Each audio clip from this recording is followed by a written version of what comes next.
For the purposes of announcements, does any individual seek recognition? Chair Onyeka.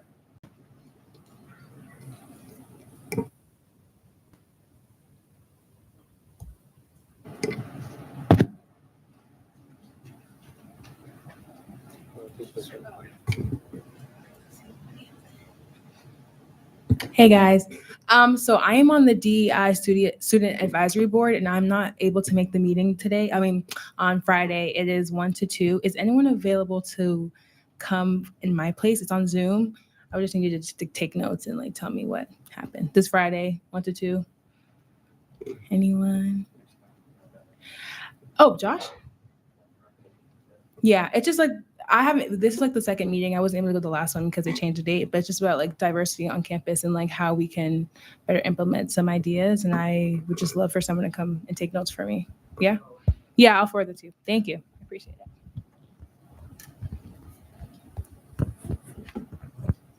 it. Does any other Senator Walker Hoover?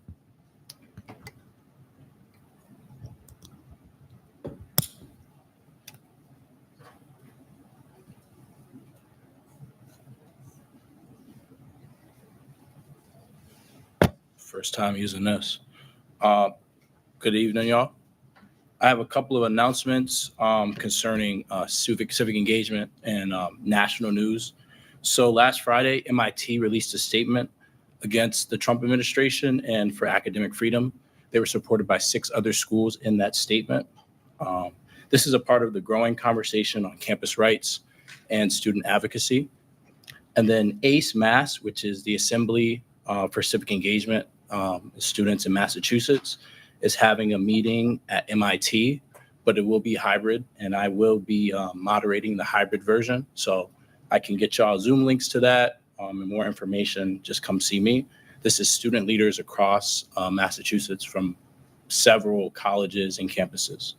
And then the USSA is currently preparing LegCon 26, as well as finalizing the Students' Bill of Rights, a major step in advancing student power nationwide. So thank you.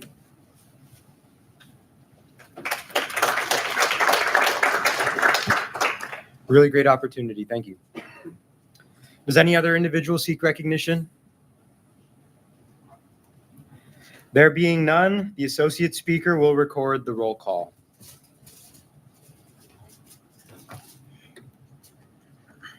Senator Areola.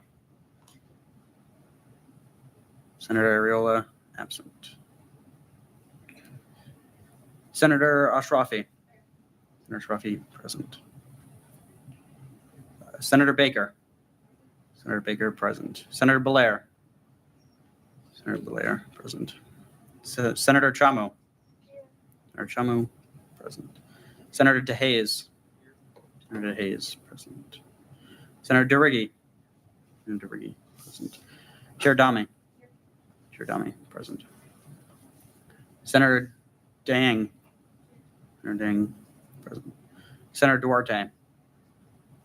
Senator Duarte, absent. Senator Faciso. Senator Faciso, present. Senator Haycock. Senator Haycock, present.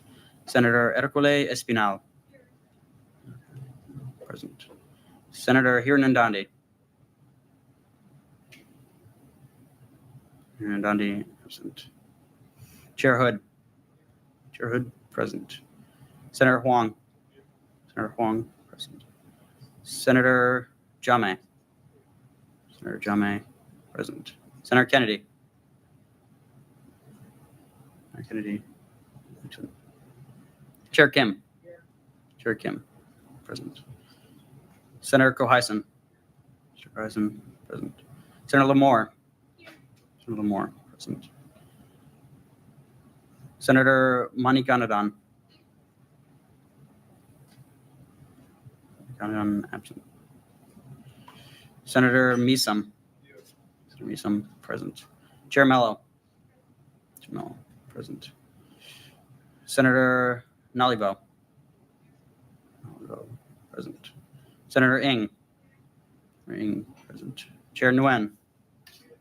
Chair Nguyen, present. Chair Onyeka. Chair Onyeka, present. Senator Patel. Senator Disha Patel. Patel, present. Senator Meshwar Patel. Present. Senator Rahi Patel. Senator Rahi Patel, present. Senator Rhea Patel. Rhea Patel, present. Senator Reeb. Senator Reeb, present. Senator Roy. Senator Roy, present. Senator Saini. Saini, present. Senator Schuette. Senator Schuette, present. Senator Shi. Shi, present. Senator Siegel. Senator Siegel, present. Senator Sun. Senator Sun, present. Senator Seversky. Senator Seversky, present. Senator Tacky. Senator Tacky, present. Senator Tao. Senator Tao, present. Senator Tick. Senator Tick, present. Chair Trong. Chair Trong, present. Senator Valencia Gallego. Present. Senator Verma. Senator Verma, present. Senator Walker Hoover. Hoover, present. Senator Wu. Senator Wu, present. Senator Golu. Senator Golu, present.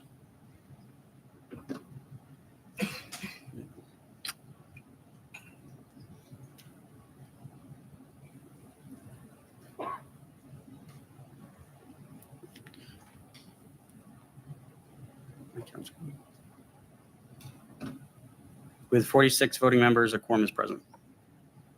Thanks.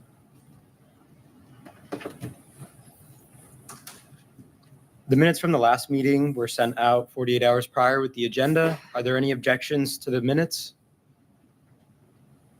There being none, the minutes stand approved without objection.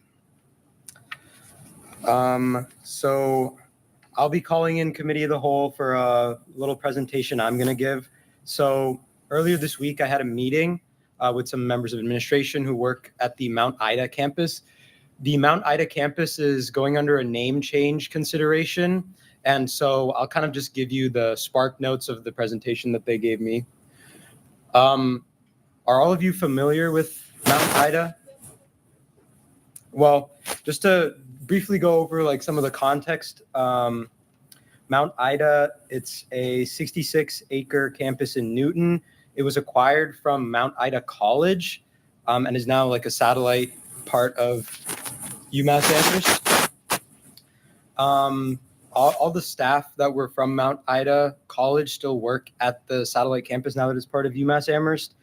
And the vet tech program, which was like the big program out Mount Ida, has been carried over as a UMass accredited degree program. If you want to take a look, this is some of what they're up to. The slides are also in the supplemental materials, so you can go over some of this in more detail after the meeting if you want. But basically, the reason that they're considering a name change is because they kind of want to give the campus its own identity, apart from Mount Ida, which was the old institution. It's not really very similar to Mount Ida, the college anymore, because that was like a small private institution, and UMass Amherst is a large public research institution. Also, Mount Ida, they felt, wasn't like geographically very specific and doesn't like invoke the tie to the greater Boston area, so they wanted to look at a different name.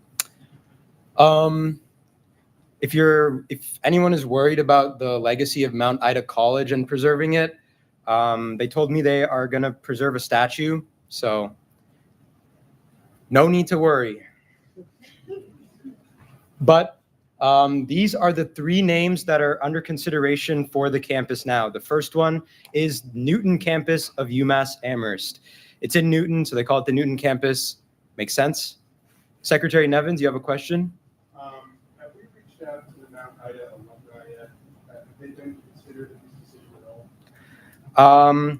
I'm not sure. I don't know. Can we ask them about that? Yeah, sure. Cool. Thank you. But yeah, the Newton one, it's pretty easy because the campus is in Newton, so they call it Newton campus. Pretty self-explanatory. The next one is Charles River campus of UMass Amherst, because the Charles River, it's a iconic Boston thing, I guess. I don't know. I'm not from Massachusetts, so like it doesn't like really speak to me, but it is the coolest name in my opinion out of the three. So Charles River, pretty cool. They said it has good symbolic value. The Charles River itself is near the campus, and it would like invoke Greater Boston. It would invoke Greater Boston, which is what they're going for. The last one is Oak Hill campus of UMass Amherst. That one is for like a naturey kind of vibe. And I guess that's the specific part of Newton that the campus is in. I don't know. I thought it would be a little confusing, like Oak Hill, O Hill, like too many hills. I don't know, but that's just my opinion. Senator Lamore, yeah? Okay, so I don't necessarily think anything's going to go bad. However, I'm a little worried that if we go for like a new campus, for example, like UMass Boston is also trying to do the same thing. They want to have like a Boston presence. Do we know how they feel about us moving away from the Mount Ida name? Yeah, so I remember one time as curiosity, I produced a Reddit thread when they bought out Mount Ida, and the UMass Boston students at the time were very upset because they felt it was UMass like encroaching on their space. yeah, encroaching was definitely a concern that was brought up when I met with the people. So the one rule for the new name is that they're not allowed to have Boston in it because of UMass Boston. But otherwise, like I think that's their only like concern with regards to UMass Boston. I think these three names are all fine in like terms of UMass Boston. So yeah, they just can't use Boston in the name. That's it. They also gave me some demo promotional material. So if we went with Newton campus, that's what that stuff headers, I guess, would look like. That's what the sign would look like. Welcome, or University of Massachusetts to Amherst, Newton campus. I don't know, some papers. I don't really know if you can see it. At the top, it says UMass Newton. Secretary Nevins, yes. My first question, what's the cost of the rebrand? And the second part is, where are the funds coming from? Is it a foundation investment, or is this utilized? No, it's not utilizing student fees, but I don't know how much exactly the cost is. I'll get back to you on that.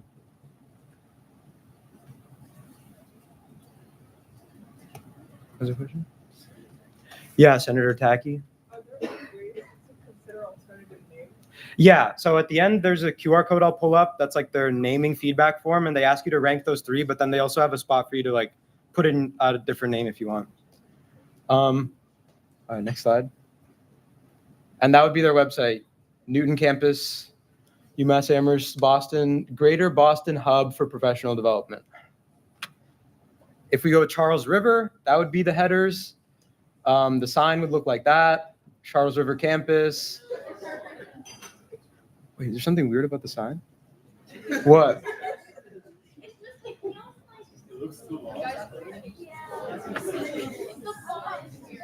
The font, okay. Oh. All right, I'll note that down too. Yeah, I was gonna say that. That. Guys, please Yeah, that. Yeah, that might have been I'm assuming they edited this image, so that might have just been an editing thing. But I'll make sure to say not to have a weird font on the sign. But oh yeah, Senator Siegel. So my family lives in Newton. I don't live in Newton currently, but if I still did, I'd be a fourth generation Newton, Massachusetts. The one thing I will say about the Mount Ida campus and the name Charles River is that Mount Ida campus is on the opposite side of Newton from the Charles River. Okay. All right, so I guess it doesn't run adjacent to the campus, but it's close, I think, right? Is it? No, it's not close. Well,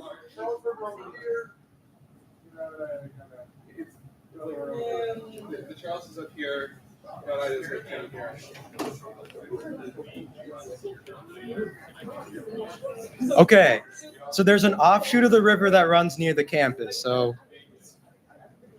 I think also that it's Secretary Devon's point. I feel like this is kind of like I get it. It feels kind of unnecessary, especially if it's going to costs money and it's, you know, yeah. Okay, good to know. There's the same promotional material, and that's what the website would look like, Charles River Campus. Yeah, Secretary Nevins? So they have to change it, they're not willing to just, what's the? No. No, there's no problem. Like, there's a option on the form also to just keep the name Mount Ida if you prefer that. Okay, if it ain't broke, don't fix it. Okay. Oak Hill campus. I guess it's a bad looking sign. I don't know. Just don't consider that in your consideration, but there's the website. So those are the three names. Again, there's also an option in the form to write in your own name, and you can vote to keep the Mount Ida campus name. So QR code up there. If you have any problems accessing the form, let me know. Yeah, Senator Lamore. Anyone. Yeah, you should definitely get constituent feedback, yeah?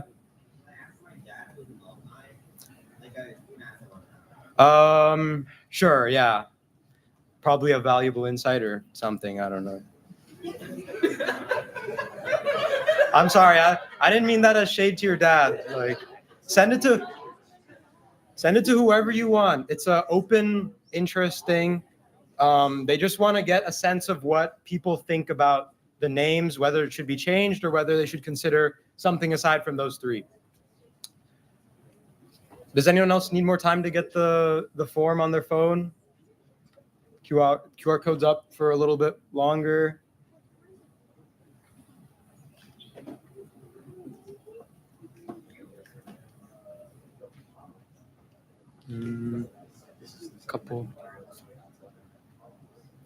Couple more people got it.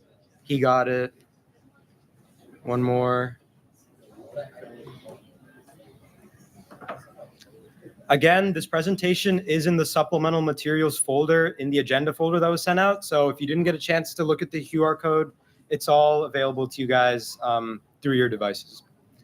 But that is the end of my presentation. But I believe next up we have a couple things from Chair Mello and the Academic Matters Council.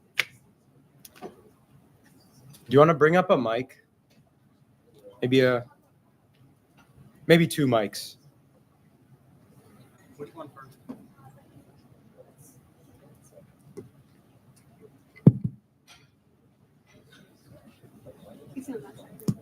All right, guys, this one's a little bit more serious, so.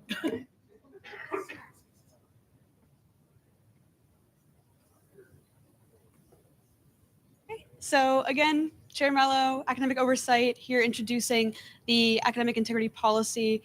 It's an updated one from last year. So we have the head of AMC and the new Associate Director of Academic Integrity here to speak a little bit about this.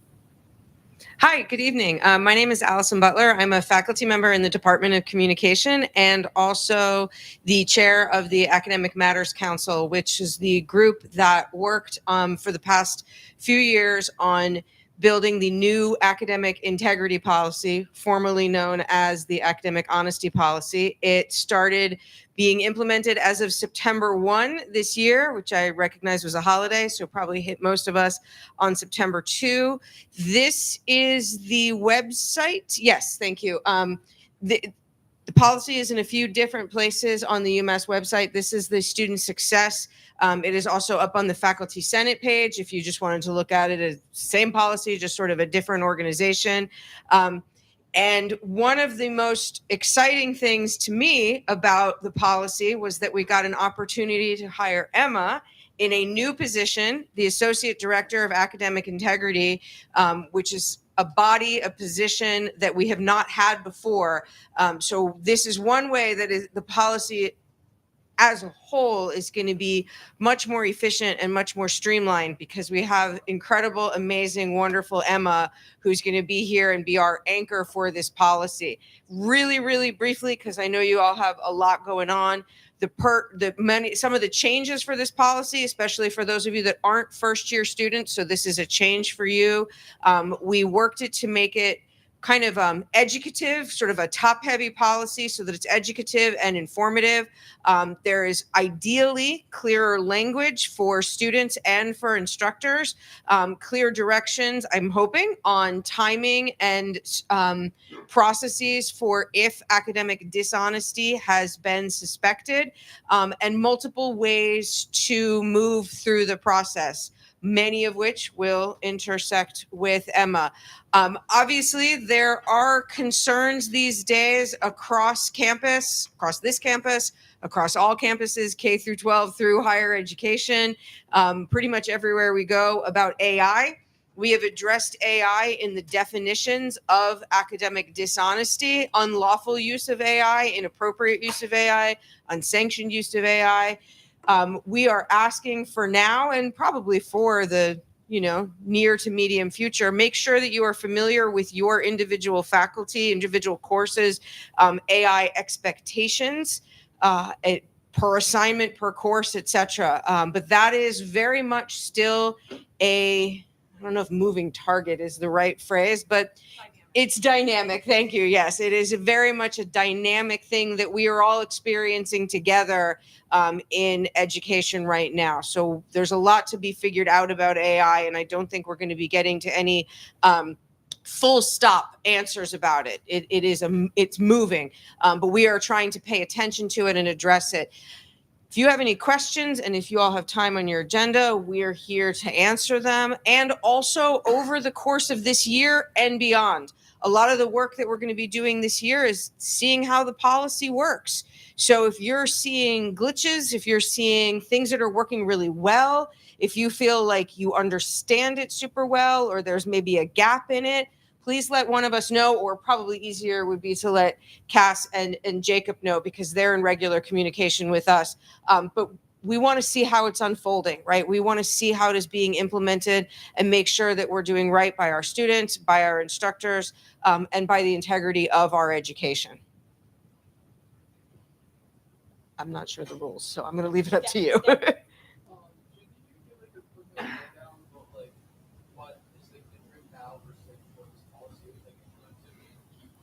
Sure. So the question was, what is different now from the previous policy? Well, the name, right? We're calling it academic integrity. All students are acknowledging the commitment to academic integrity via I might get this word wrong, flash page on Spire.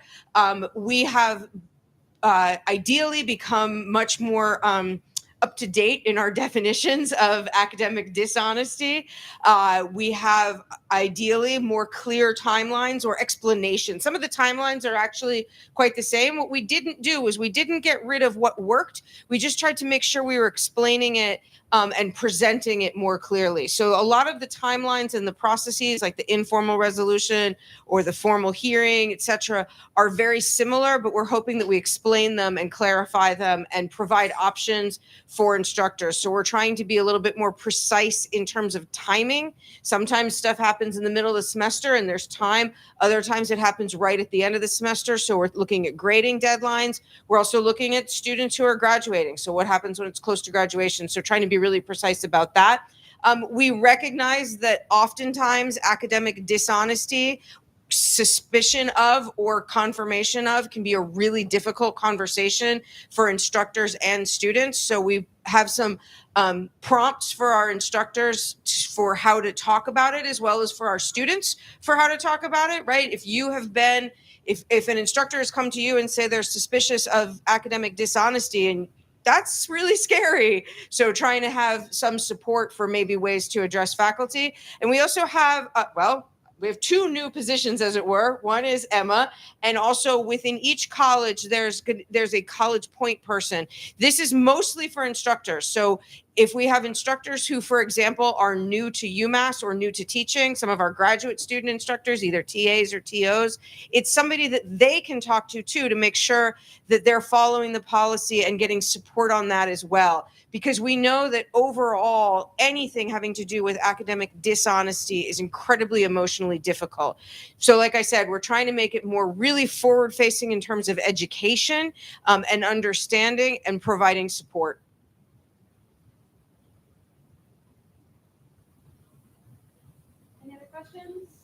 Anything you want to say? Just to reiterate, please do get in touch with me, with Cass, with Jacob, do you go by Allison? And let us know, especially this is the first semester it's rolling out. So I really want to emphasize that you might not have questions now, but they could pop up as you hear things. Please let us know because we can only operate with the feedback we receive. And if we're not hearing from folks, it makes it really difficult to actually assess.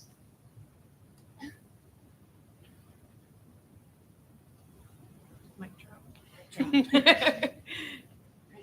Thanks. You have something?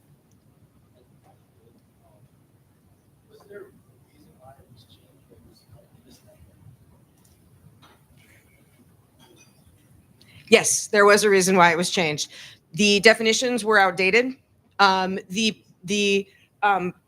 Many parts of the policy were unclear for instructors and for students. It was a really cumbersome and hard policy to follow. The last version of it was, I'm not even going to tell you, whatever, 1985. There were updates, obviously, but the way in which we can present it has changed, right? So some of it is also trying to the policy, of course, was the crux of it, but also trying to update kind of the aesthetics of it to make it much more readable. But it was cumbersome and it was 20th century in a 21st century world. Yes.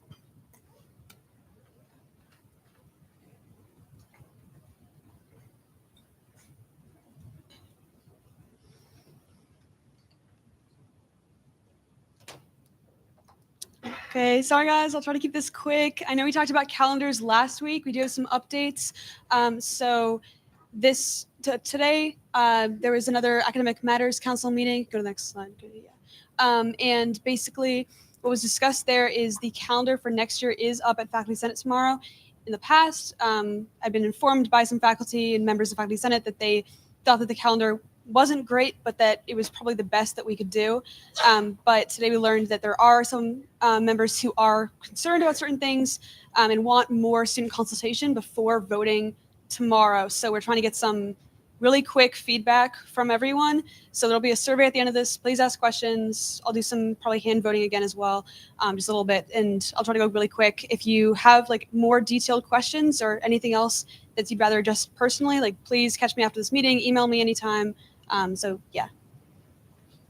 So next year's schedule. So here's some highlights just to remind from last meeting. So basically it starts on September 8th because of the contracts with faculty that they cannot work before September 1st. And then Labor Day is that Monday. So, that this is basically the earliest standard potential start date. Then there's no class on Election Day, November 3rd, Wednesday schedule on Thanksgiving's Tuesday or Tuesday before Thanksgiving. Then there's no school between semesters. So you go right from fall semester to winter semester to spring semester. And then there is winter class on Christmas Eve, and also RAs may have to work until 5 p.m. on Christmas Eve. Okay, great. So option one that we're looking at is potentially looking at if there's a way to change the start date. There's no promises here. It might not be possible. This could be through changing something with the ad drop or trying to schedule off days, so having a Monday on a Tuesday. And so, changing something there. It would obviously be very awkward for everyone. It is something that we could potentially, happen. And then the second option is election days. So changing stance on election days for 1 year. This is just before next year. Obviously, it's the midterm election. I know there's a lot of concerns about that, having school on that. But it is possible that if we had class on midterm election, the entire calendar would be pushed up. And then we could also, if this was something that we were really concerned about, we could also try to ramp up efforts to, do stuff about informing students about early voting opportunities, mail-in ballots, trying to make sure the students are registered to vote and everything well beforehand, trying to make our student body feel more safe, even if it is the case that class has to be held on that day. Option three is trying to change Thanksgiving. Obviously, no one likes to travel on holiday, but Thanksgiving Eve isn't really a holiday. As a practice, there is no class on the Wednesday before Thanksgiving. But so that would be November 25th. One thing about this that could be nice if this was what changed was that you'd have Monday class, then Tuesday class on a Tuesday, and then Wednesday class on a Wednesday, potentially, in the way it would change. So instead of missing, you're still missing 2 periods of Monday or Wednesday classes, but there's also a Tuesday thrown in there, which can make things a little bit less awkward for scheduling.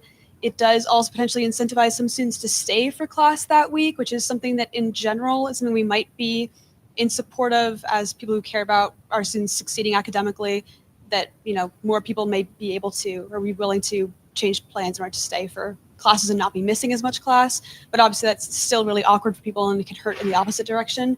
There's obviously still travel issues. Traveling on Thanksgiving or right before Thanksgiving is really painful for a lot of people who are potentially traveling internationally or across the country, particularly with flights. And then in general, this is an option, and then also, students who leave Friday would be missing 3 days of classes instead of 2. So that's another potential concern that could arise.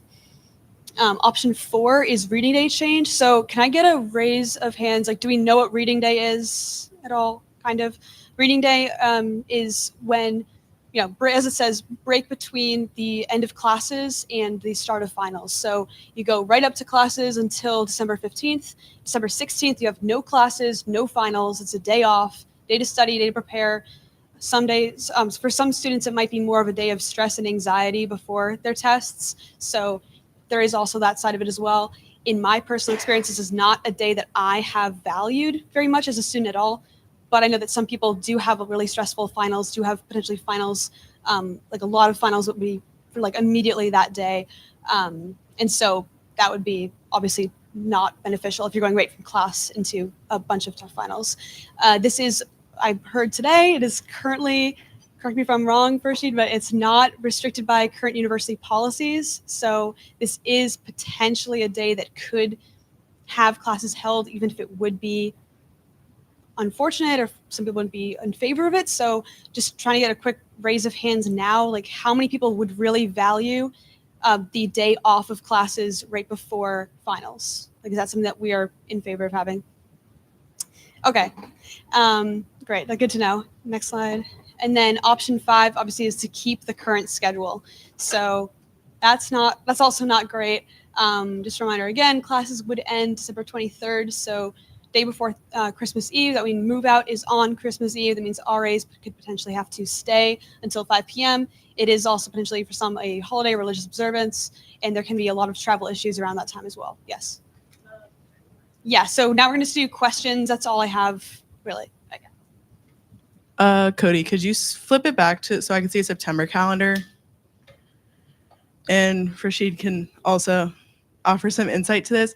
Is it an option to have class on the 4th as a Monday schedule and then close the period on the next Friday, the 11th, meaning that students would go to all of their classes before the add drop period ends?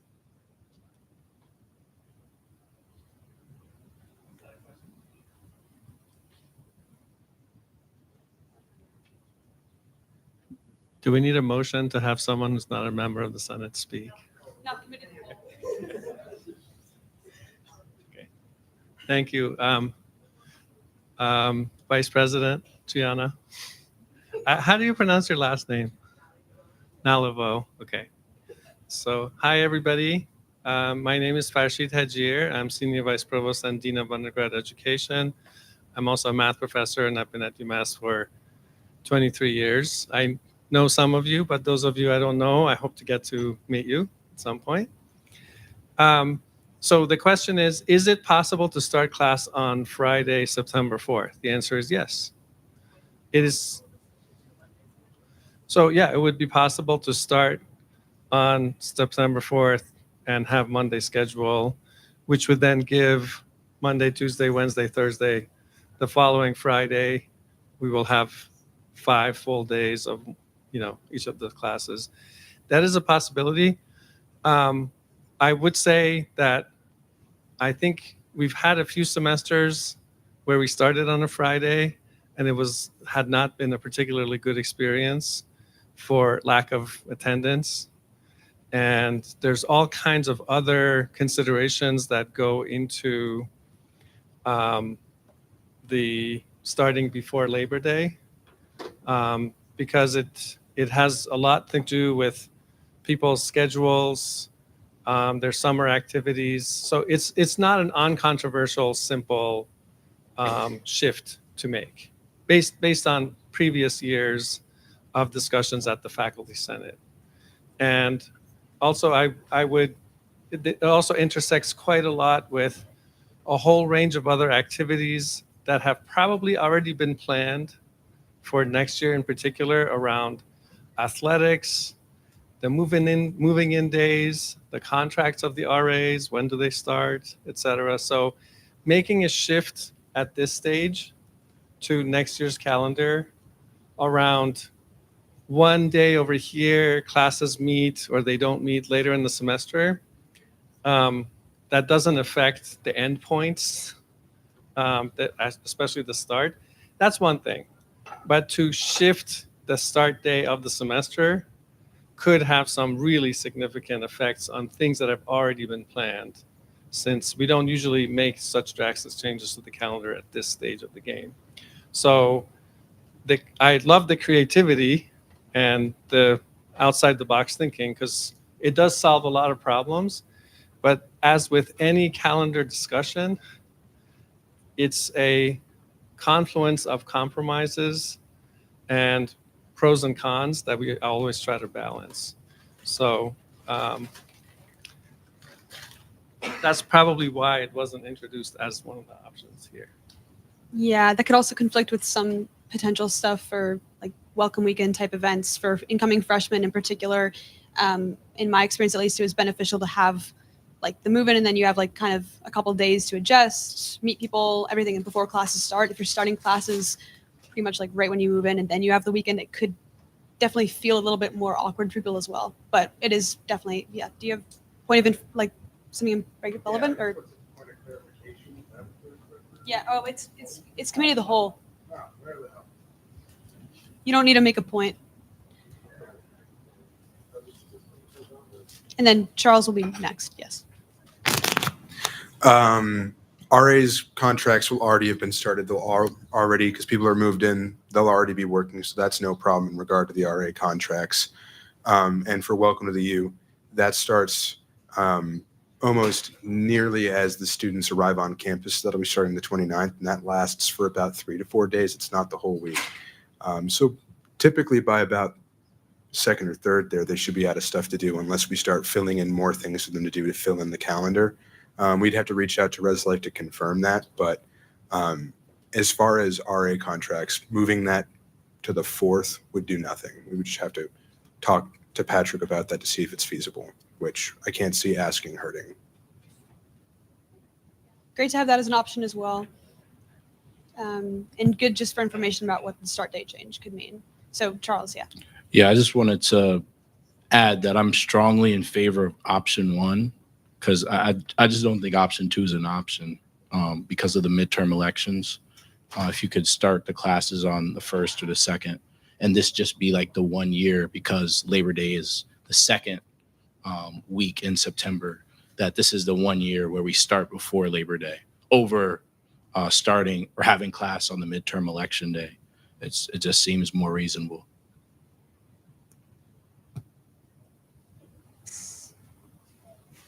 I can.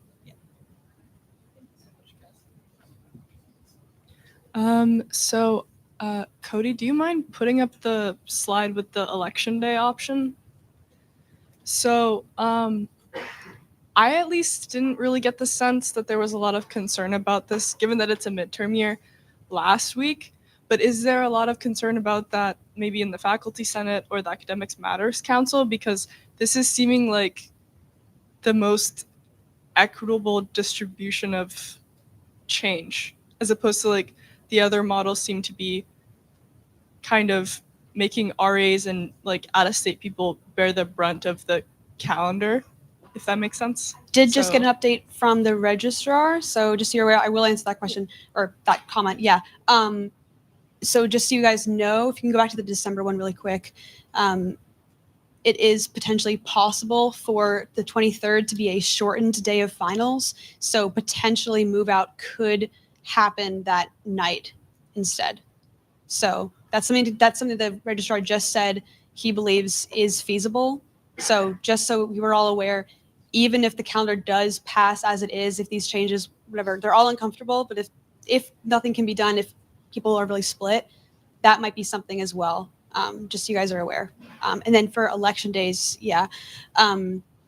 in general, I think it's important for students to be able to vote. Like there's no one here, I think, really who doesn't want students to vote at all or would be against that. It is, of course, worth noting, as was said in the last meeting, that due to changes with the increase of early voting, mail-in voting, and other processes where students are able to still go and vote, there are potential reasons for the election day change to not mean a whole lot in some regards. Obviously, if you're voting locally in Amherst in person or in this area in person, or if you're going to have a car on campus and you're driving home to vote in person on the day of, that is who's being most affected by this change. So for others this year, it may simply be a day where there's no elections going on for you that you're able to vote in. But next year midterms can be a little different with that too. Okay, how are we all feeling in general? Okay. Any other questions, concerns? Anyone want to comment anything right now? Yeah. I just want to say in regard to the election day, the reason we had that off is because of the student government. It took us an awful long time to get that. And I just don't want us to start allowing the admin to like, hey, what if we didn't? Just because it took us so long to get there. And especially with this being a midterm year and a very precarious time, precarious decisions to allow us to have that day off, I think are very important. Just so that people can have people get out of. Comment on that in this regard, if you are in favor of having class on election day, like I'm not about pointing fingers. I think that none of these are good options, and we could 100% see this being recommended as only because of these circumstances going on next year. And the feedback that was collected in the Google form after last meeting, that was clearly a consensus. That was the comments that I received at the bottom, was all people in general, many people saying that was what they felt, is that next year is different, but as a general rule, elections aren't good to have classes on overall, just so we're all aware on the same page with that this, in some ways it could set a precedent, but preferably only a precedent that if there is such horrible circumstances around a calendar, that this is a day where students are more willing to look at potentially changing. Yes. Correct me if I'm wrong, but last week there was mention of talking about this with the RA and peer mentor union. Has that happened yet? RA peer mentor union, you said, was interested in potentially looking at if this was to happen without a shortened midterm or shortened final period on the 23rd, that worst case scenario, the RAs would be pushing for getting out by 12 p.m., so noon. Yeah, they're shooting to get out at noon, and they're willing to.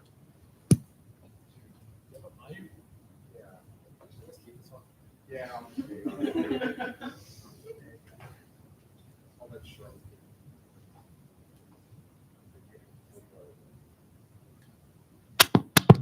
I talked with the RAPM union on Monday. I met with the other cluster stewards.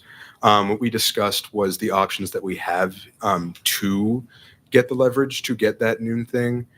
So we're reaching out to the other unions in the UAW local that we're a part of. We're also going to be reaching out to the Res Life office to get that level of compromise. Farshid said something very important in regard to the calendar, that it is a bunch of compromises, and he's 1,000% correct. We're hoping to get that compromise, and if issues arise, the union co-chairs will make the decisions that they need to do to make sure that that compromise can happen. Yeah.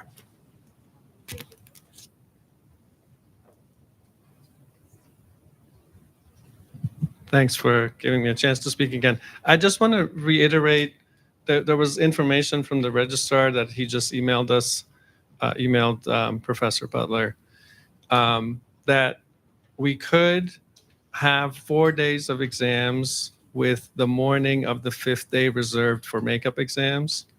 So, and I want to say that in the spring semester for the last 2 years, that's what we have had. Instead of 5 full days, we've had 4 days, and the morning of the 5th day for the makeup final exams. So that's something to, if that's the case, and based on what we just heard from Chair Nevins, that I think that would be a solution within the current existing calendar.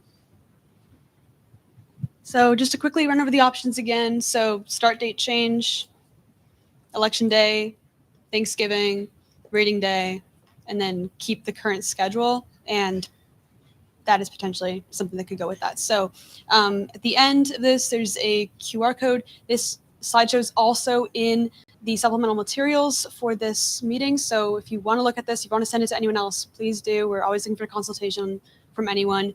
GSG is also doing similar consultation currently. Please, everyone, take out your phone, scan this QR code, click the link if you need to. I will send this out after the meeting as well. It's really important that we can get as much consultation as possible. It's literally 2-3 questions, very short. Just so please do that. And does anyone have any final questions, remarks, anything? Yeah. An early move out and have like exams in the morning of that day. How early would the move out be? Because to my country, there's only one plane that I can take every day, and I can't stay at an hotel in Massachusetts because I'm not over 21.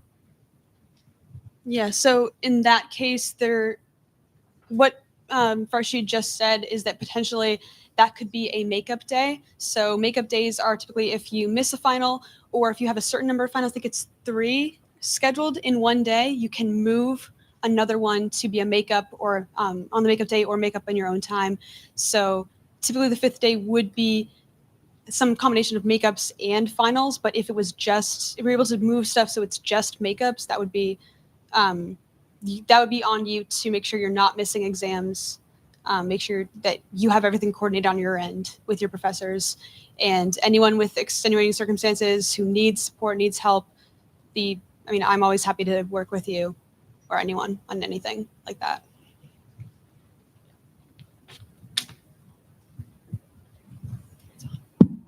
Is it possible to get the graphics that were presented like attached to the Google form? Just because if we're like giving it to friends, they're not gonna like have the presentation. I can try to attach them. You can also send out the slideshow to anyone. I'm happy to also meet with anyone at all. Give them my number, give me their email, anything at all. Happy to help out and communicate with anyone with concerns or who wants to sit down and go through this. So. And also in last week's presentation, I made comments on almost every slide with just information about what I talked about, basically. So I can do the same thing here. Instead, if someone wasn't here and they need more explanation, I can offer that through the slideshow. Thank you, guys. Appreciate it.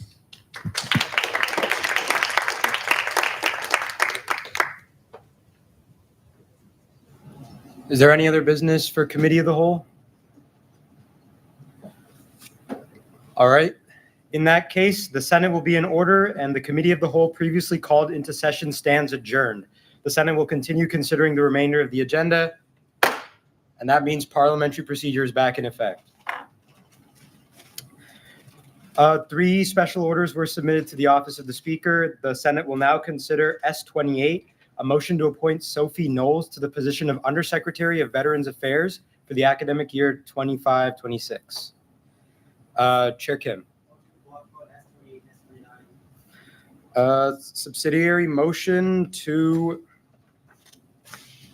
block vote has been moved and seconded. The sponsor is recognized to make a brief factual description.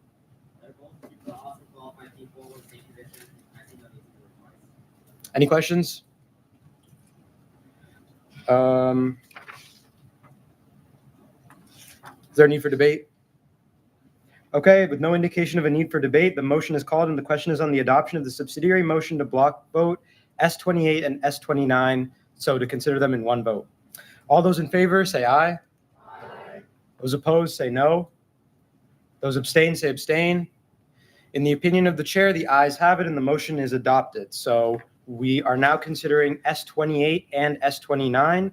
S29 is a motion to appoint Brianna Ciarvadone to the position of Undersecretary of Veterans Affairs for the academic year 2025-2026. So it is two Undersecretary appointments, both for Veterans Affairs. The sponsorship is recognized for a factual description and then may yield to questions of fact.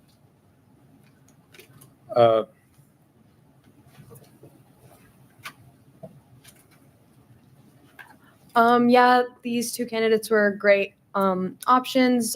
Secretary Stanley gave me all their relevant material. We went over it in administrative affairs, and yeah, we talked about their goals. They were not discriminated during the hiring process, and I yield my time to Secretary Stanley to talk more. Yeah, so I opened my applications. They were open for a couple of weeks at the beginning of September. I had 5 applications. Everybody got an interview. At the end, I decided to extend offers to Brianna and Sophie. Sophie is a cadet in the Air Force ROTC here on campus. Brianna is a senior. She couldn't be here tonight, unfortunately. She had prior obligations. But both of them were extremely well qualified, extremely committed to the position, and I look forward to working with both of them pending your approval. Does anyone have any questions for me or for Sophie? Chair Tron. Do you want this?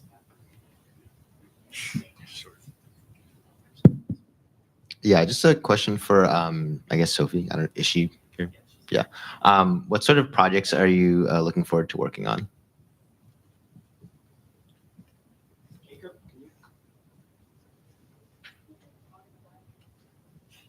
Just come on. Hi, I'm Sophie. To answer your question, I kind of want to work more with visibility for all the veterans who are currently on campus. Veterans, active duty, guard, reserve, kind of anything of that. I know all of you guys know that there's a place for veterans on campus, but I don't think the general student body does.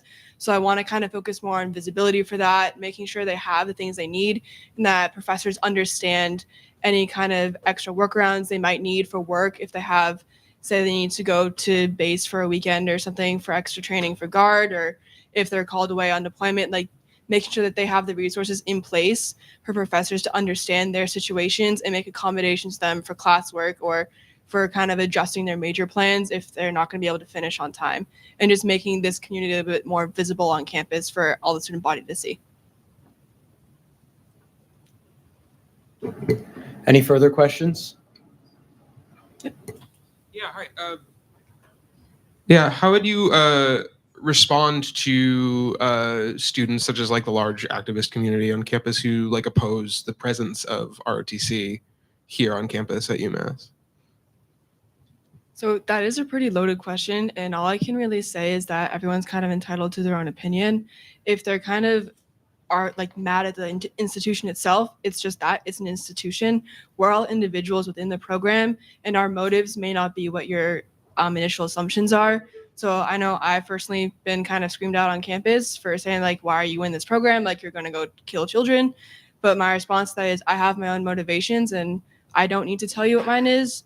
But you should try to assume that people aren't trying to go into this profession to go kill people.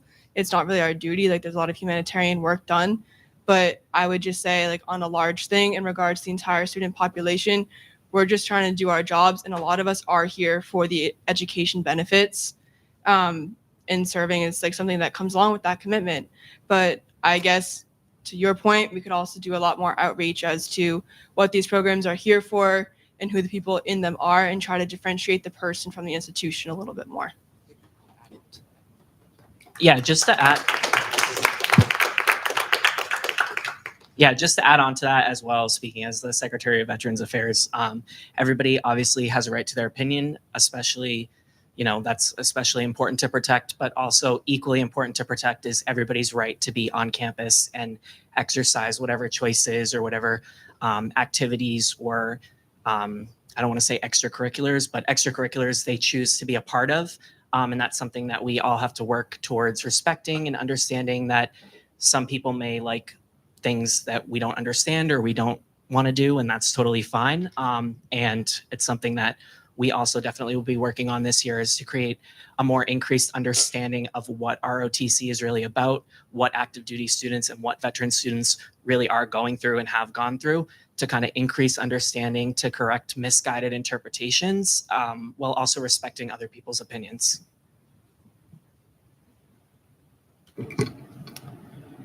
Any further questions? Anyone? Does there exist a need for, is there a second for the special order? Does there exist a need for debate? With no indication of a need for debate, the question is on the passage of S28 and S29. Motions to appoint Sophia Knowles and Brianna Ciarvadoni to the position of Undersecretary of Veterans Affairs for the academic year of 2025-2026. Those in favor say aye. Those opposed say no. Those abstain say abstain. In the opinion of the chair, the ayes have it and the motions are passed.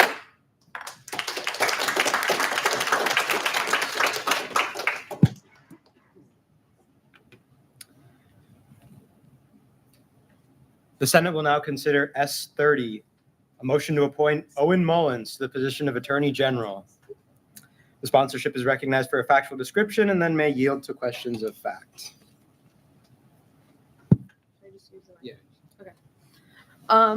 With Owen, he's been working for a while now. We just had to get him approved and put on, just appointed. He's on payroll, everything. He's been doing a great job. Yeah, I yield my time to Browse. Not much more to add. Owen initially applied in the first round of cabinet interviews, and then a vacancy occurred in the position of Attorney General, which we already had his application materials on hand for, which he was then put into as an interim Attorney General, which he has been serving since, I believe, August. And he's done a great job so far. I'm very proud of the work he's done here, and I think that's it. I mean, you know him, he's great. I yield my time. Are there any questions of fact for the sponsorship? Senator Walker Hoover. Is there a mic somewhere around we can get to him, please?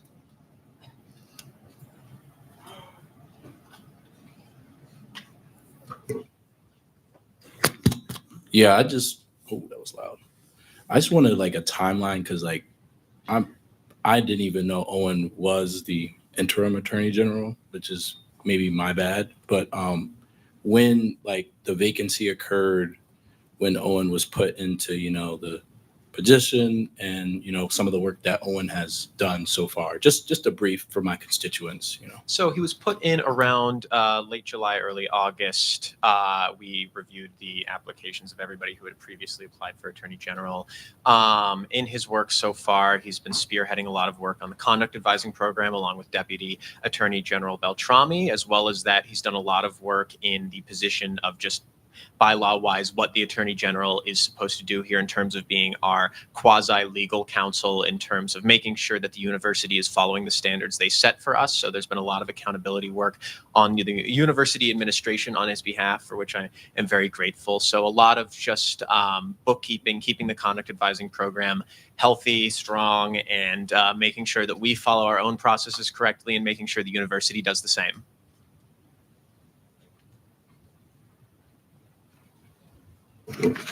Chair Trong is recognized for a question.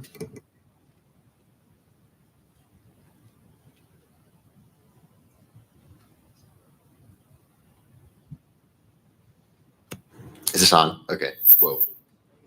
Sorry. This is a general. Okay. This is a general process question. If you could Is it good? Are we good now? Okay. If you have a microphone near you, can you check that it's off, please?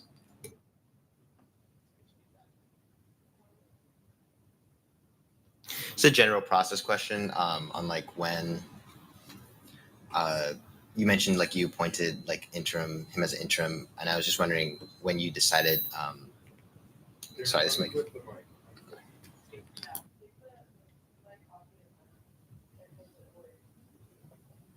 It's working now. Okay. So sorry, guys.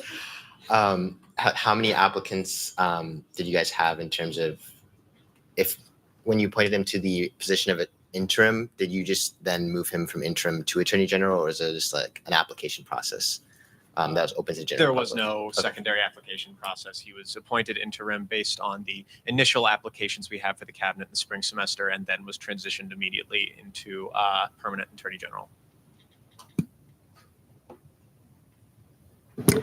Senator Tick.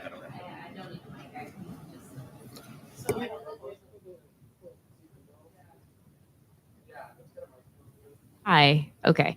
I know that there's a lot of reform like happening this school year, and it's pretty tumultuous. How do you plan on navigating that as an attorney general who has had previous experiences, multiple aspects of SGA, and like perhaps like you have had a lot of influences. So how do you want to plan on navigating this? Like I know that there's a lot of reviewing happening with a bunch of. I'm not even clear completely as to what's happening. I just know that a lot of changes are being made, and it seems like a more eventful SGA season than typically. How do you plan on dealing with that? Yeah, so I mean, as outlined in my application materials, which you can request from President Borowski, I'm pretty available this semester. I'm ready to dedicate my time to this job. As for my role in the reform process, I mean, my job is more just to ensure compliance, ensure that we're, creating a cohesive, strong set of bylaws, no contradictions, no legal issues. And so really, I'm more of a bookkeeper than a high-level decision maker, if that makes sense.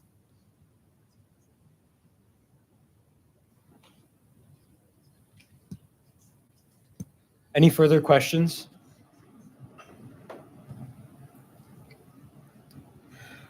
All right. No questions.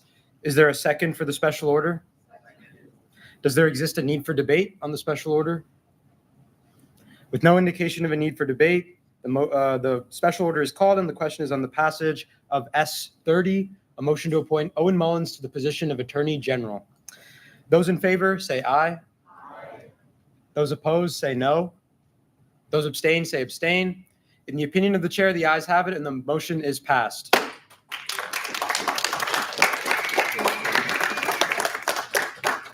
Congratulations.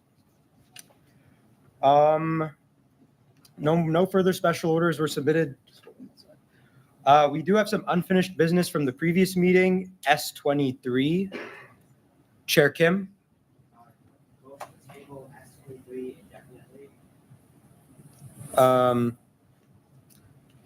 Okay. Is there, subsidiary motion to table indefinitely has been called. Is there a second? Subsidiary motion has been moved and seconded. The sponsorship is recognized to make a brief factual description of the subsidiary motion. Here. Okay, the factual description has been yielded to the president and vice president. There were just some changes in priorities and initiatives, and we have decided to not move forward with this. Just to clarify for the Senate, this is S23, a motion to appoint Hai Tran to the position of Undersecretary of International Services. Are there any questions for the sponsor? Yeah. Senator Walker Hoover. Yeah, I wasn't here last week, so this mic is terrible. I wasn't here last week, so I'm just trying to figure out like what happened, because I was reading along with the meeting notes, right? But it didn't give me like a clear like description of what occurred. I just know it was tabled to this meeting. So that's where my point of information is, like what happened last week that pushed it to this week versus now we're tabling indefinitely. So I'm just trying to figure out where we're at. This was tabled last week due to needing more internal discussion on it, and this decision was made because of personnel matters. And this decision was made because of personnel matters, and personnel matters are private, so they will not be discussed on the Senate floor. There have been meetings with the person in question to discuss why this was made.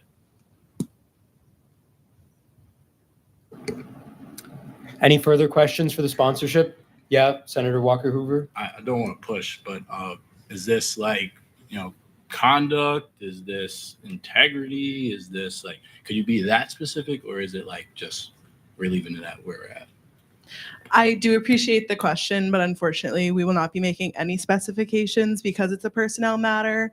All parties involved were afforded a private meeting and will be afforded more private meetings should they see fit. Thank you. Are there any further questions for the sponsorship? Chair Trong?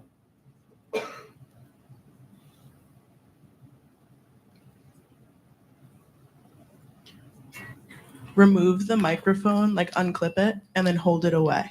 Yeah. All right, this is more of a clarification in case people don't know what a personnel matter is. I was just wondering if you could explain that for records. Sure. Personnel matters are any matters that include employees.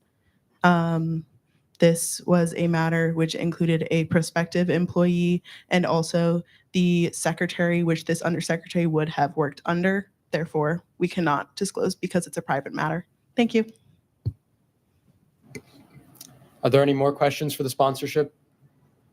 Again, this is on the subsidiary motion to table S23 indefinitely.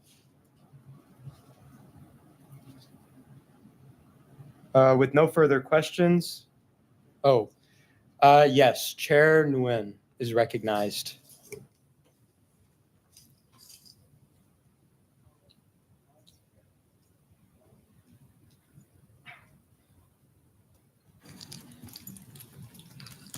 Hi, can you hear me?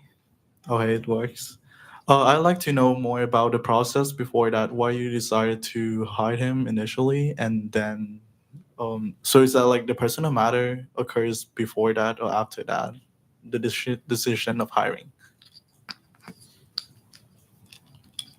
I can only disclose like the actual hiring process, which included an application process, an interview process with Secretary Gatto, and then the submission of this through AA, but it is ultimately in the power of the president to appoint, and that power was exercised in this case to remove. I can cite the specific bylaws if you have questions. Senator Shi.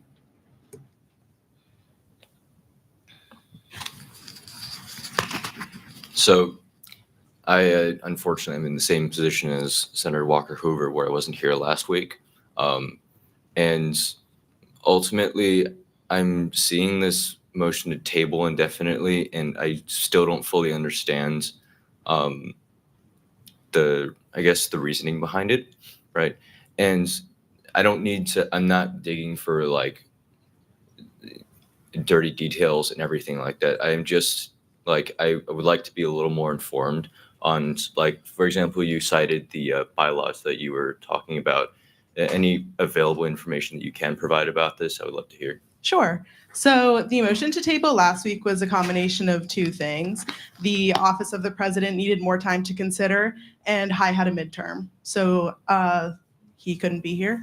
And this motion to table indefinitely is a result of the office of the president deciding to not move forward with this appointment. Does that clarify? Thank you. I'll take two more questions if there are any.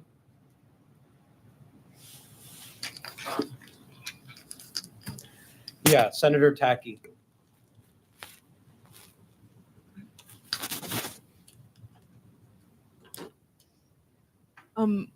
Will there be a process to redo and reappoint an undersecretary of international services? Yes. Okay. The motion to table this indefinitely is on the appointment of this individual, and it is not going to affect the fact that this position Is exists and open. will be filled. Thanks. Wow. Speaking challenge. No, thank you.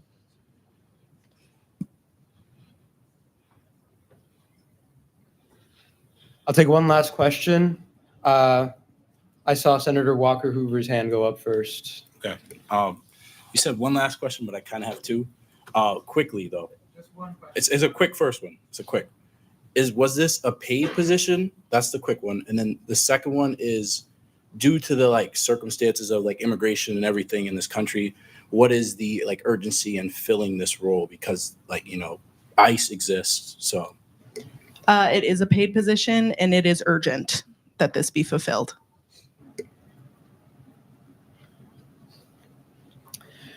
Is there a need for debate on this subsidiary motion? With no indication of a need for debate, the subsidiary motion is called, and the question is on the adoption of the subsidiary motion to table S23 indefinitely. Those in favor say aye. Those opposed say no. Those abstain say abstain. In the opinion of the chair, the vote is contested, and so we'll go to a. Can I do hands or roll call? We'll do a hand vote. So again, the motion is called and the question is on the adoption of the subsidiary motion to table S23 indefinitely. Those in favor, please raise your hands now and raise them high, please. Keep them up so we can count.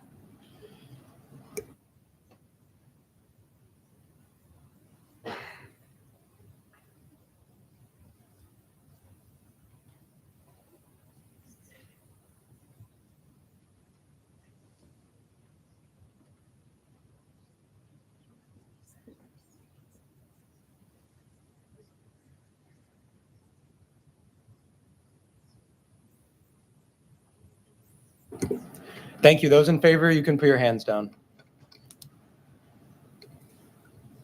Those opposed, please raise your hands.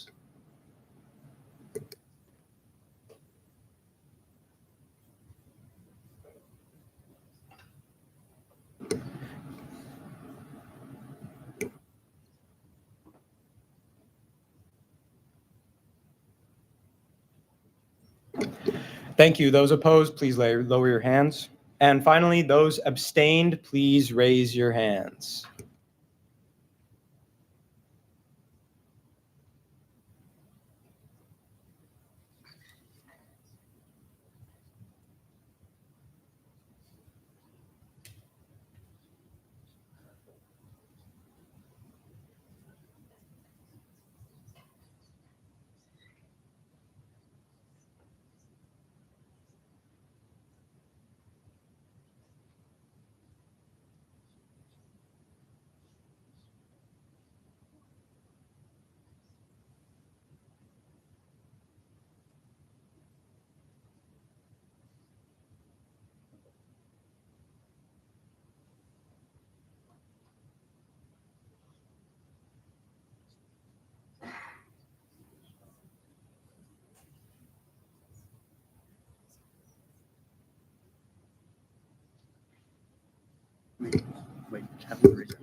Again, if you're abstained, please raise your hand, raise it high.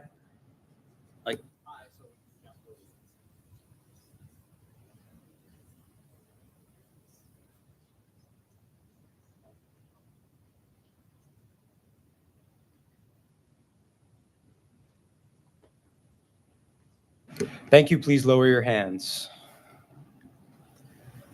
The count is 12 ayes, 6 noes, and 19 abstentions.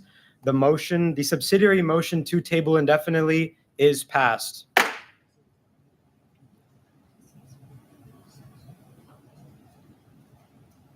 Thank you.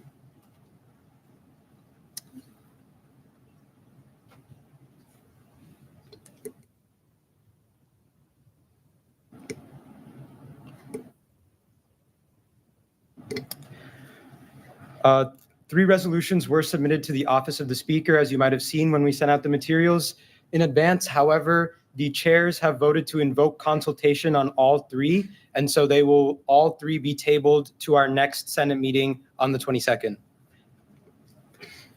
So just to give a refresher on the consultation policy, basically any resolution which takes a stance or makes a mention of any political movement, political candidate, town policy, state policy, or federal policy is required to undergo the student consultation, or it falls under the student consultation policy, which means it's required to go through student consultation, which is a process of recording the input of at least 150 undergraduate students on the motion.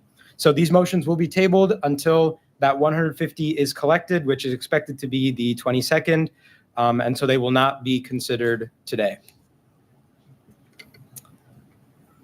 Chair Trong, do you have a point of inquiry, point of clarification? Go ahead.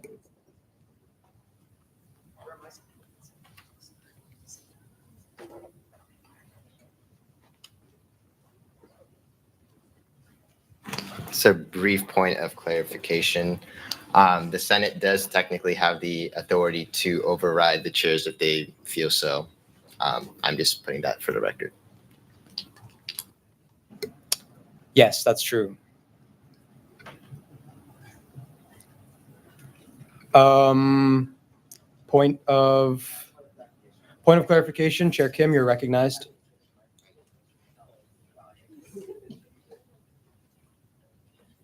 Okay, so just if you guys are anyone here is interested in then sponsoring or co-sponsoring any of these motions, just let me know. I'd love to get you guys on the sponsor list. Again, we're looking for 150 signatures over the course of the next week. If you could send these, once I get it clear with admin through Campus Pulse, if you guys could just send these to anyone you know, just get as much student feedback as possible, that would be amazing. I've already gotten a few people who are interested in co-sponsoring, and just, we have a decent amount of power to just say like how the SGA feels about these issues and what we want to see from the state, from higher ed in general or on campus based on the resolution. Thank you, Chair Kim. Yes, if anyone wants to be a co-sponsor or has input about the resolutions or wants to help with outreach for consultation, please reach out to Chair Kim. Secretary Leone, you have a point of... Yeah, I have a point of a parliamentary inquiry. Yeah, so go ahead. last year, every time there was like a motion going to Senate, the chairs would all meet to like vote if they want to invoke the consultation policy. So is it this year that instead of the chairs meeting to invoke the consultation policy, it's just going to be like automatically invoked? No, the chairs met before Senate today at 5:30. Okay, thank you.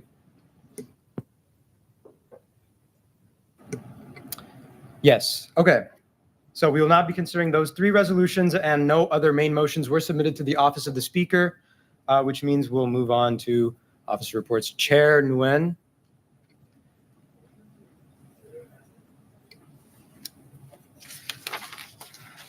One sec.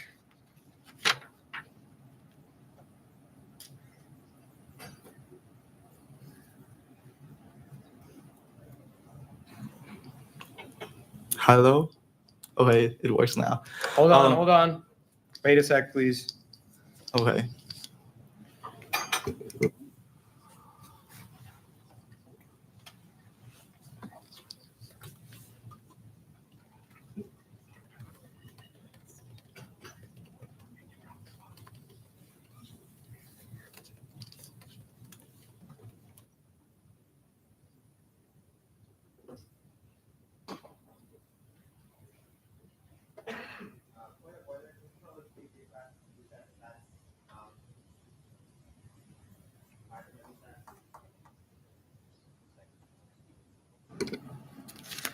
Yes, the Senate will stand in a brief 5-minute recess.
Justice for Don Brown.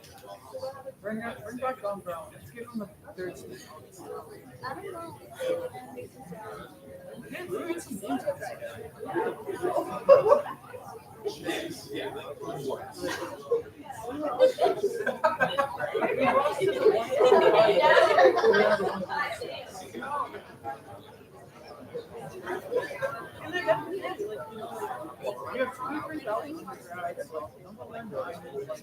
Massachusetts is a good state. They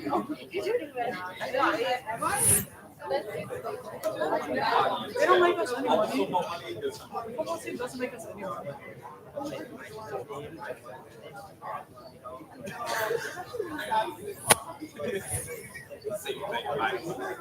All I'm gonna say is, if you had a hockey team that won it every year, that would be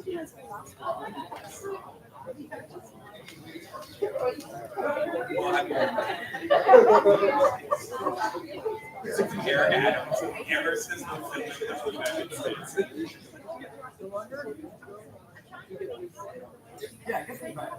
So like you should drag it out.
The Senate will stand in order.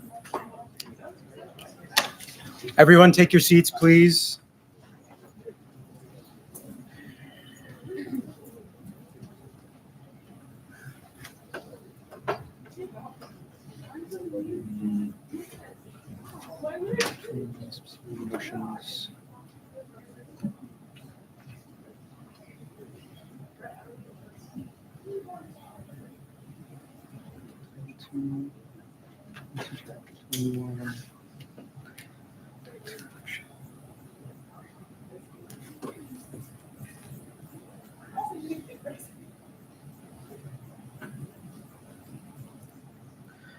The last motion to be made was a motion to reconsider by Chair Nguyen.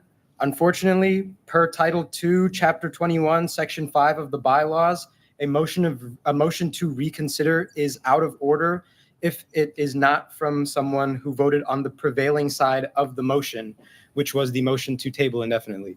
So the motion to reconsider can only be introduced by someone who voted yes to table it indefinitely. And so that motion is out of order, the subsidiary motion.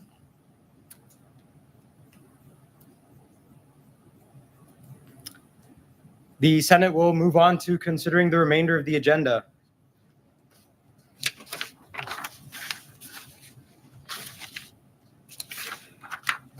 University Trustee Marino is recognized for a report. President Borowski is recognized.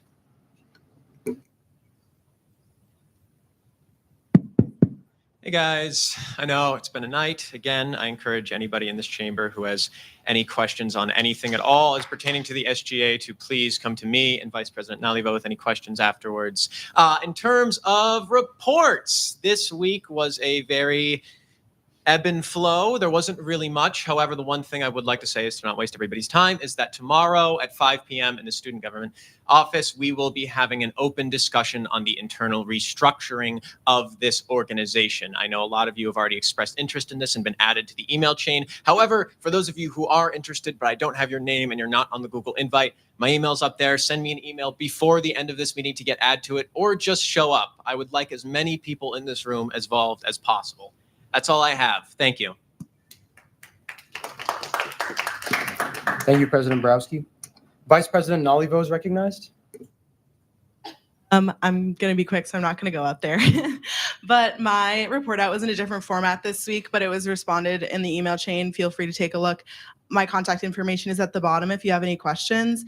Notable events that are happening between right now and our next Senate meeting is that SGA has a spot at the tailgate on Saturday, and I highly encourage you all to come. I'd love to see all your beautiful faces. I'll be there. And I also just want to acknowledge that the point of student government is contentious conversation, and I thank you all for having respectful conversation, and I really value your feedback and opinions, and I truly do encourage you, if you have questions, that I can answer or Michael can answer within the bounds of the law. I would love to answer and try and ease some of the confusion and the anxiety or whatever big feelings you might be having about this motion and about anything that we ever consider. But that's just kind of my general note.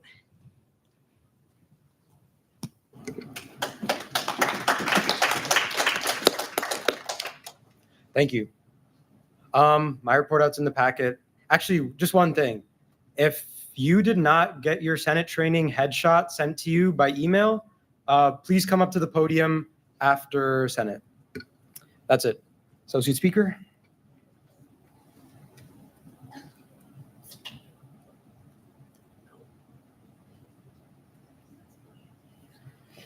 Okay, I talked about this last week. I'm going to talk about it again. The clerk and records officer for the Senate, both of these positions are open.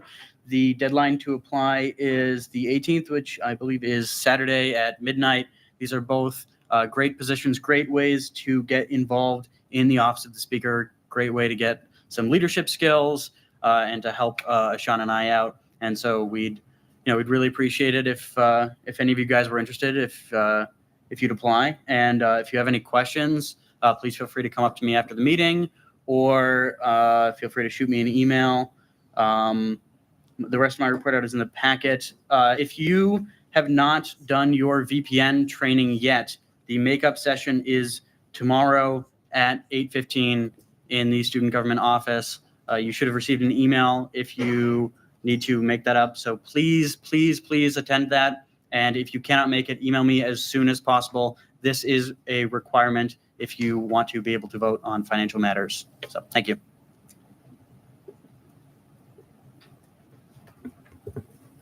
I was clerk last year. It's not a huge time commitment, but it's a huge amount of fun.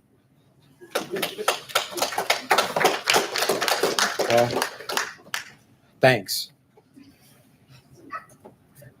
RHA president may be recognized. Oh, sorry, Chief Justice, if present, may be recognized. Next one. RHA president may be recognized if present. Any RSO council presidents, if present, may be recognized, and any agency representatives may also be recognized if present. Moving on, any cabinet secretary seeking to make a verbal report for urgent matters may be recognized. Attorney General Mullins. Yeah, I can do this super quick. Next Tuesday from 11:30 to 12:30, people will be filming a video in our office. If you do not want to be in it, please don't be in the office. If you need to arrange something, please reach out to me. My email's up there. Thank you.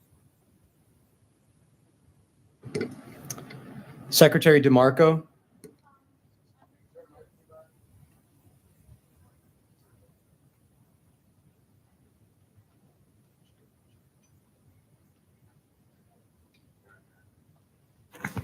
Can you guys hear me? Okay.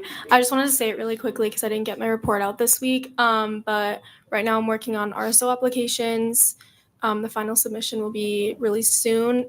But I also just wanted to say that I'm hiring an undersecretary and I don't have that many responses yet. So if anyone who's interested in working with me, just on like general registry tasks, like helping with locker allocations, just like more administrative stuff, and then also helping with the task force, please apply. It's really good experience. And yeah, I think I'm going to close the application by the end of this week. So apply if you can. Thank you. Is a question?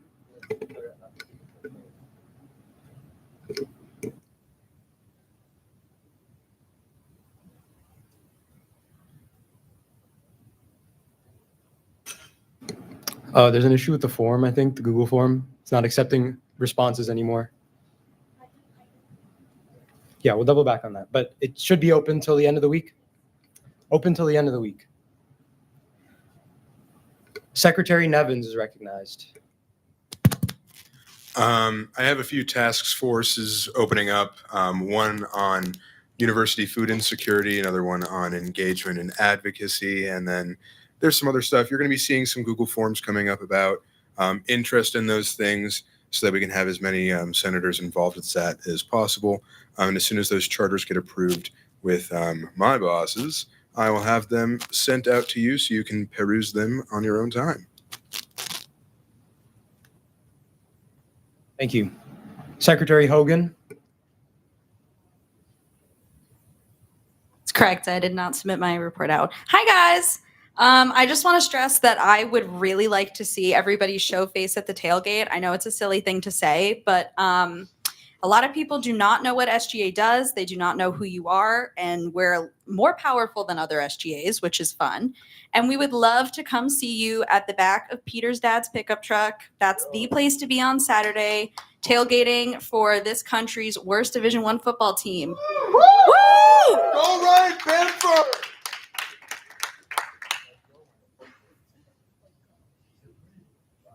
Thank you. Are there any questions about any of the reports that were submitted by any of the cabinet secretaries? All right. If not, we will move on. Any faculty senate representatives may be recognized to make a report. Any ESO event representatives may be recognized. Secretary Nevins. I know how much you guys love hearing me talk. Oh, Ursha, don't shake your head at me. Anyway, October 24th, put it in your books. The Doo-Wop Shop is having the Boo-Wop Shop event. We're going to be singing some Halloween songs, and you can see me act like an absolute idiot on stage. Over and out. Oh, what is Doo-Wop Shop? It's an acapella group. It's so cool. It's so cool. I think they're pretty cool. Any more ESO event representatives may be recognized? Senator Walker Hoover.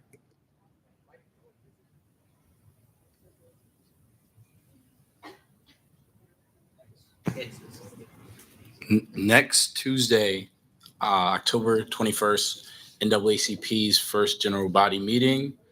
Please show up. It's going to be like icebreakers. We're going to have some cider donuts. It's going to be fun. Just lighthearted stuff. We're an advocacy group. So like we do protests, we do organizing, and yeah, cool stuff. Thank you. Any more ESO event representatives seeking recognition? All right, then we can move on. Any SAB representatives may be recognized to make a report. Seeing none, we'll move on. Any committee chair seeking to make a verbal report for urgent matters may be recognized. Chair Trong.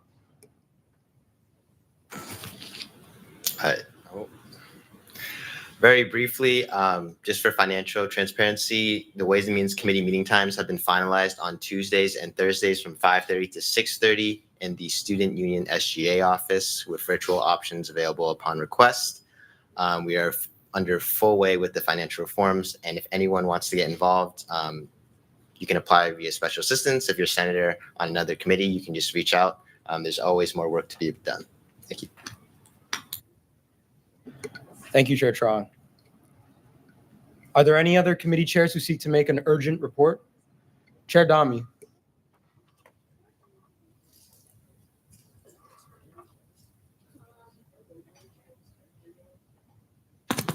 I didn't get my report out and it's been a busy week, but I am opening, well, this is for my committee only, I'm opening vice chair applications tomorrow and rules and ethics chair applications. Also, if any senators are interested in being on the rules and ethics subcommittee, please let me know, reach out, email, come up to me, whatever. Thank you. Just as a quick reminder, what does the, give that back. What does the rules and ethics subcommittee do? It's like the internal investigative body of the SGA. So if a problem comes up, impeachment, something like that, rules are broken, we kind of look over that. Hopefully it doesn't have to be in order, but yeah, we need it just in case. Oh, yeah, go ahead. The rules and ethics committee doesn't meet until there's a situation, right? Well, they meet a couple of times just to like get stuff under the belt, like make sure that they have everything like in order if they need to meet, but yeah, it's not a big time commitment. Yep. Any other questions for the chair? All right, thank you. Does any other committee chair seek to make an urgent announcement?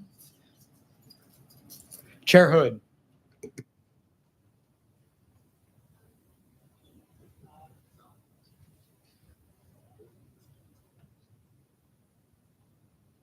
Yeah, just real quick, I'm planning on opening up a subcommittee for UROC reform. So if you're interested in joining that, it's also just kind of registry reform stuff. I will be creating an interest form for that. So if you're interested, just keep that in mind.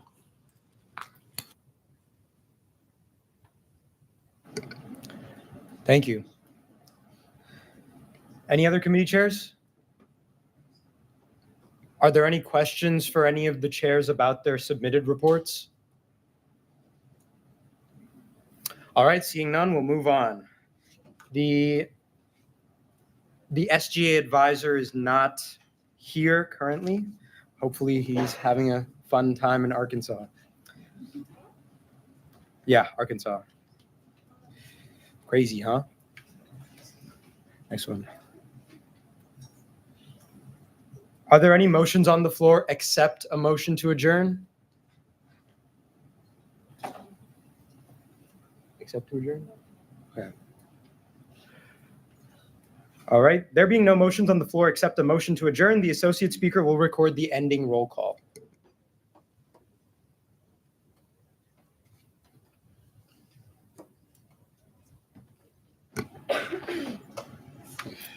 Senator Ariola. Senator Ariola, absent. Senator Ashrafi. Ashrafi, present. Senator Baker. Senator Baker, present. Senator Belair. Senator Belair, present. Senator Chamu. Senator Chamu, present. Senator DeHaze. Senator DeHaze, present. Senator DeRiggi. Senator DeRiggi, present. Chair Dami. Chair Dami, present. Senator Dang. Senator Dang, present. Senator Duarte. Senator Duarte, absent. Senator Faciso. Senator Faciso, present. Senator Haycock. Senator Haycock, present. Senator Ercole Espinal. Senator Hiranandani. Hiranandani, absent. Chair Hood. Chair Hood, present. Senator Huang. Senator Huang, present. Senator Jame. Senator Jame, present. Senator Kennedy. Senator Kennedy, absent. Chair Kim. Chair Kim, present. Senator Coheisen. Senator Coheisen, present. Senator Lamore. Senator Lamore, present. Senator Malari. Senator Malari, present. Senator Manikandadan. Manikandadan, absent. Senator Misam. Senator Misam, present. Chair Mello. Chair Mello, present. Senator Nalivo. Present. Senator Ng. Senator Ng, present. Chair Nguyen. Chair Nguyen, present. Senator Disha Patel. Chair Onyeka.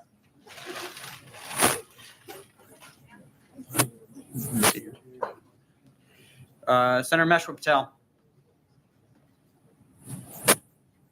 Senator Meshwa Patel, absent. Senator Rahi Patel. Senator Rahi Patel, present. Senator Rhea Patel. Rhea Patel, present. Senator Reeb. Senator Reeb, present. Senator Roy. Senator Roy. Senator Roy. Senator Saini. Saini, present. Senator Schuette. Senator Schuette, present. Senator Shi. Senator Shi, present. Senator Siegel. Senator Siegel, present. Senator Sun. Senator Sun, present. Senator Seversky. Senator Seversky, present. Senator Tacky. Senator Tacky, present. Senator Tao. Senator Tao, present. Senator Tick. Senator Tick, present. Senator Chair Trong. Chair Trong, present. Senator Valencia Gallego, present. Senator Verma, present. Present. Senator Walker Hoover, present. Senator Wu. Senator Golu. Golu, present. Okay.